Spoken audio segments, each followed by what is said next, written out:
You are now listening to theGrio's Black Podcast Network, Black Culture Amplified. What's going on, everybody? Welcome to Dear Culture, the podcast for, by, and about the culture here on the theGrio Black Podcast Network. I'm your host, Panama Jackson, and today we're going to have fun. And do you know why we're going to have fun?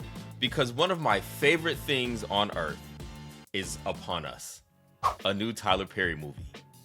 On February 23rd, Tyler Perry is dropping a film called Mea Culpa. Now, this is not Tyler Perry apologizing for all of the shenanigans he has brought to us. No, this is the title of an actual film.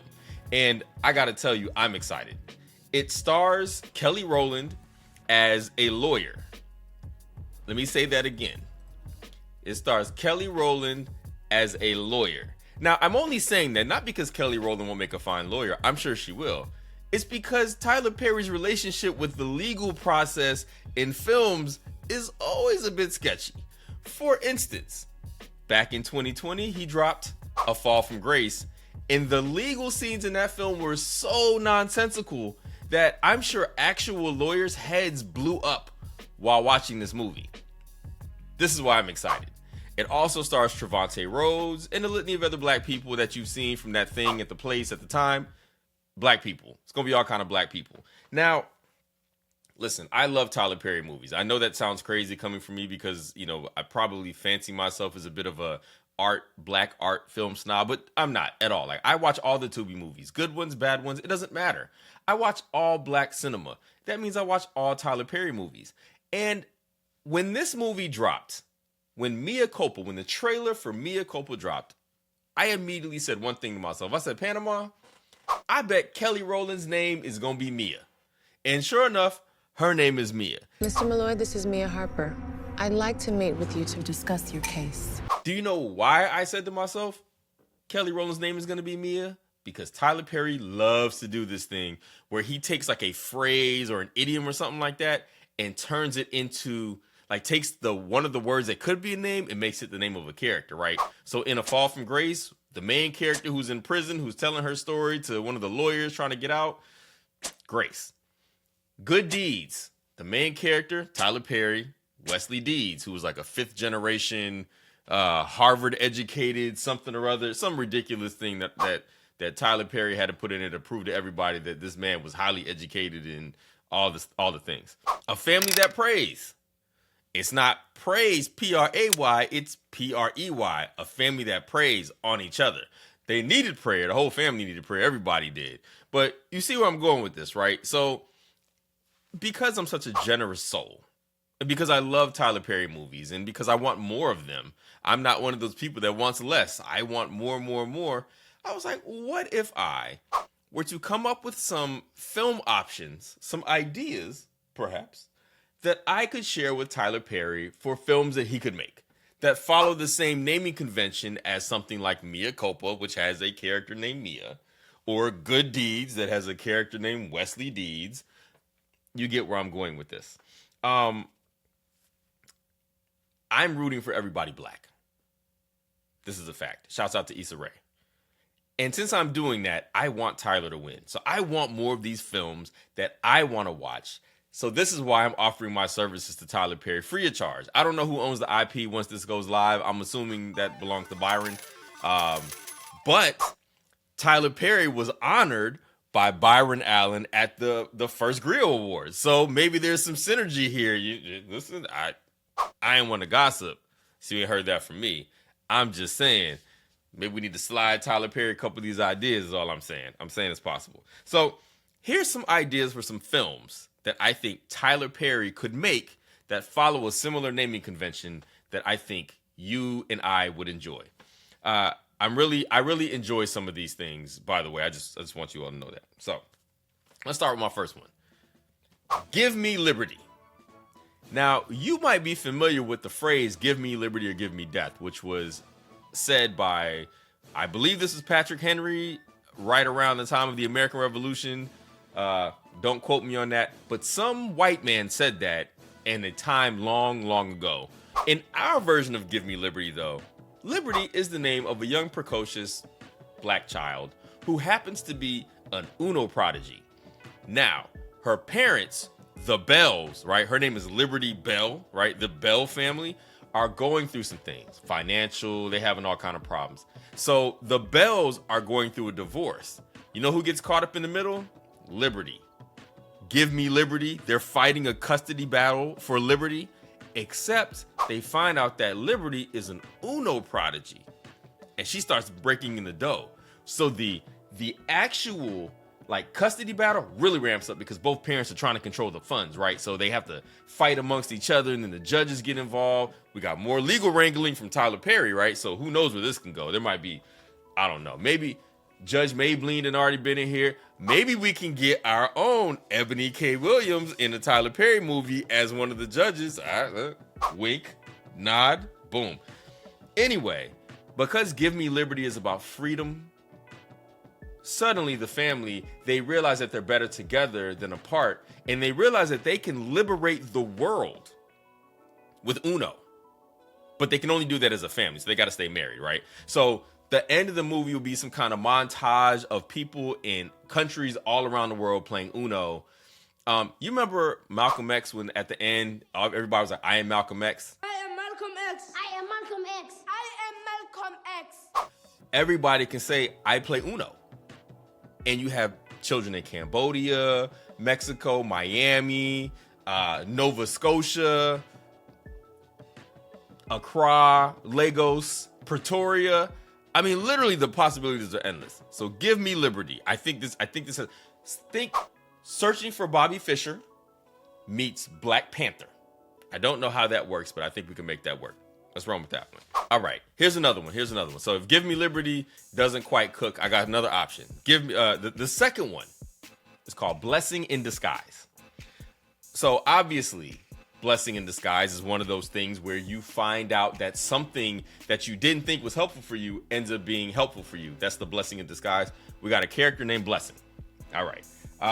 It's a psychological thriller. Okay. So I'm going to have to read some of this because when I wrote this down, I couldn't believe it. I was so excited about what I came up with that I gotta share with you all this way. So a psychological thriller about a girl named Blessing who went missing, but she really didn't. She put on a mask and walked the streets of, I don't know, Topeka, alone at night, keeping up with the news clippings about people trying to find her. When people get close to finding her, she goes into their homes and kills them, kind of like Pennywise on some like It stuff. But one detective, we'll call him Norwood Jones, refuses to give up on the case, even though everybody who tries to find her ends up dead. Eventually, Blessing comes clean to him after she tries to kill him with a loaf of bread and cyanide-laced cheese at a local diner. I don't know where this one is going, but I think the family will be reunited one day. This we can workshop. Tyler, holla at me. But Blessing in Disguise is a perfect title for a Tyler Perry film. But this third one, y'all. This the one. I call it the Gift of Gab. Now, when you think the words Gift of Gab, you think somebody who could talk. No, not in Tyler Perry universe. The Gift of Gab, this stars a woman named Gabrielle. Gab. Now, how crazy would it be if this was played by Gabrielle Union, who has been in Tyler Perry movies before? She was in Daddy's Little Girls.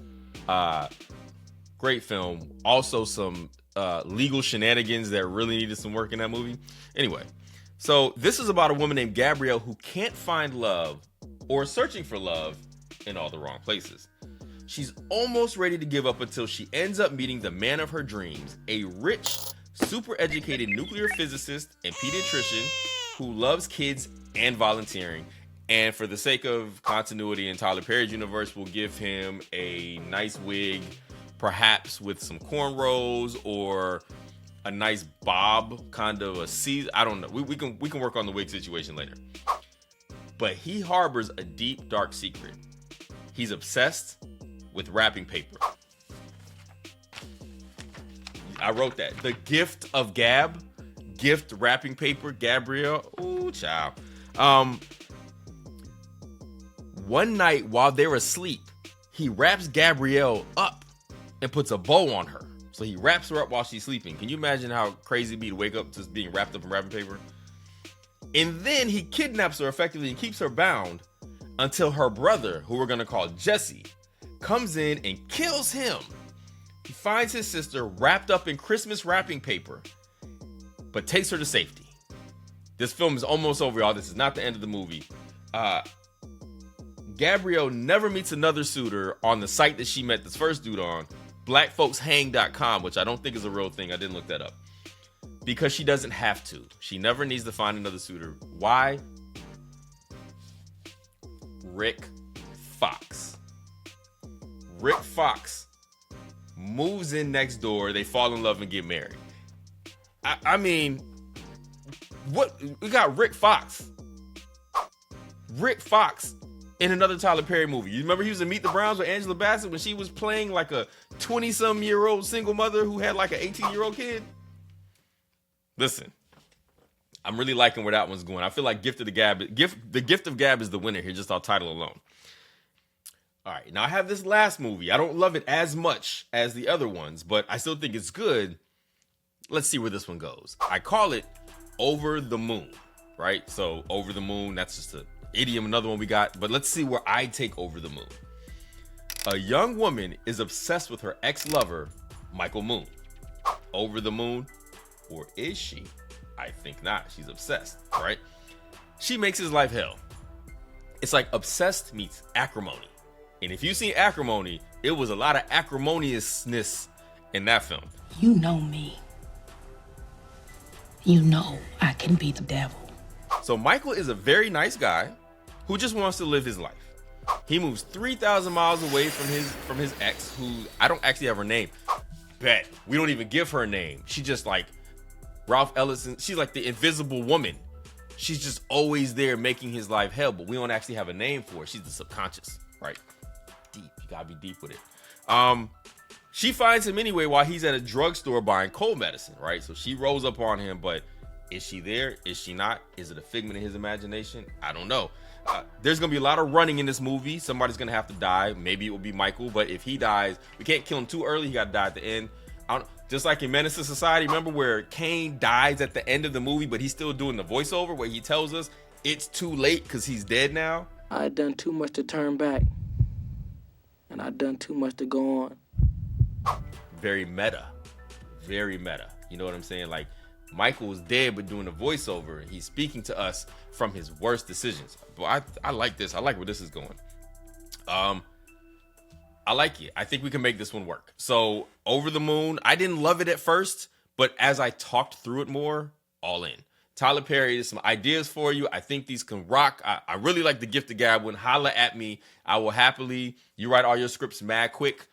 I'll bust out a whole 2-hour movie if you give me 36 hours and a couple energy drinks. I got you, bro. So yeah. Mea Culpa, February 23rd. Panama Jackson, got a bunch of other options for you all for after February 23rd. And hopefully we can get this done. So Tyler Perry, holla at me. And thank you to everybody for listening to Dear Culture, which is an original podcast of the theGrio Black Podcast Network. It is produced by Sasha Armstrong, edited by Jeff Trudeau, and Regina Griffin is our director of podcasts. Again, my name is Panama Jackson. Thank you for listening. Have a black one.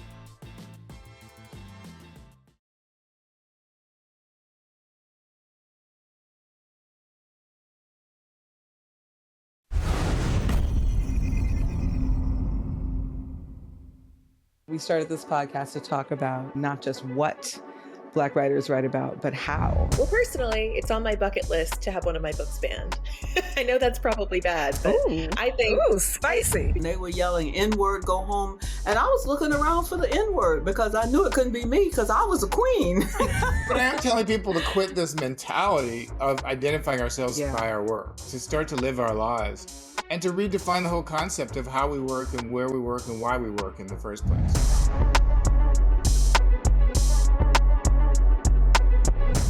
My biggest strength throughout my career has been having incredible mentors, and specifically Black women. I've been writing poetry since I was like 8.